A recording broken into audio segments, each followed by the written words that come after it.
अस्सलामुअलैकुम, मैं आपका होस्ट बाबर शिरकंजू। सुन्नत इब्राहिमी अदा करन वास्ते हर मुसलमान की कोशिश होंदी है भी असी एक दूसरे तो बढ़ चढ़ के सुन्नत इब्राहिमी अदा करिए।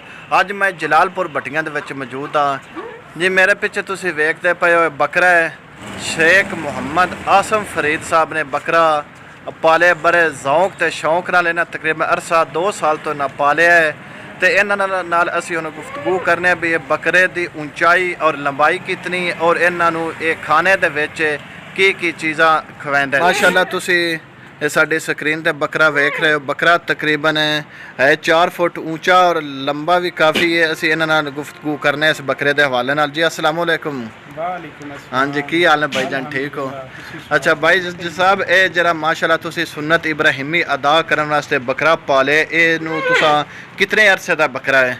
ये मैं जी 2 साल पहले खरीदा सी। अच्छा, 2 साल मैं इहदे ते मेहनत की है और बड़े प्यार नाल मैं इहदा नाम यूमन रखिया जी। यूमन है? हाँ जी, माशाल्लाह। हजूर सल्लल्लाहु अलैहि वसल्लम दे बकरे दा नाम सी। अच्छा, ये मैं हजूर सल्लल्लाहु अलैहि वसल्लम दे नाम दी कुर्बानी इंशाअल्लाह करांगा जी। माशाल्लाह। अच्छा, इनू तुसी अपनी इस खुराक दे विच की चीज़ां इस नू खवांदे हो? खुराक दे विच ये सब तो पहले तो दुध है जी। जी। दुध तो बाद जेड़ा जी वो दही दा है। गर्मी है बहुत। अच्छा। सर्दियों दे विच देसी घी दही दा है और नाल चने दही दे ने, गंदम दही दी है जी, खल दही दी है। अच्छा। ते डेली बेसिस ते ग्राई वाटर दही दा जी, मसाले दही दे ने जी।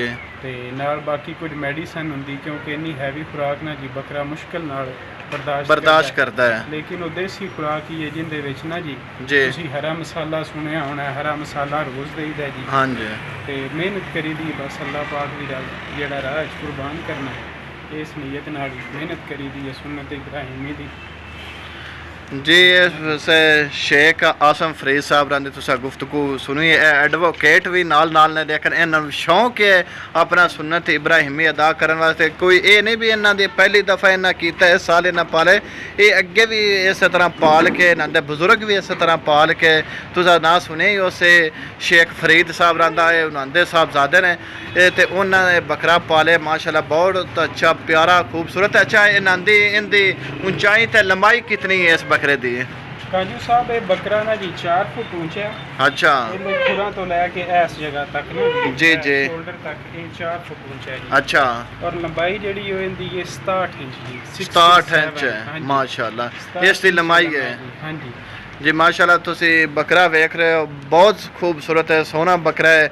अगर किसी दोस्त ने उसकी पब्लिसिटी करवानी हो कुर्बानी के जानवर की, तुसी साडे रब्ता कर सकते हो। इंशाल्लाह असी उसकी इस तरह पब्लिसिटी सोशल मीडिया पर करांगे माशाल्लाह। इस तरह बकरियां की क्यों तुहानूं पता है अगों जरा ये आने वाले दिनों के थोड़े दिनों में सुन्नत इब्राहिमी अदा करने वास्ते जो हर मुसलमान की कोशिश होंदी है भी असी एक दूसरे तो वध के सबकत हासिल करिए, एक दूसरे तो वध के असी कुर्बानी अदा करिए।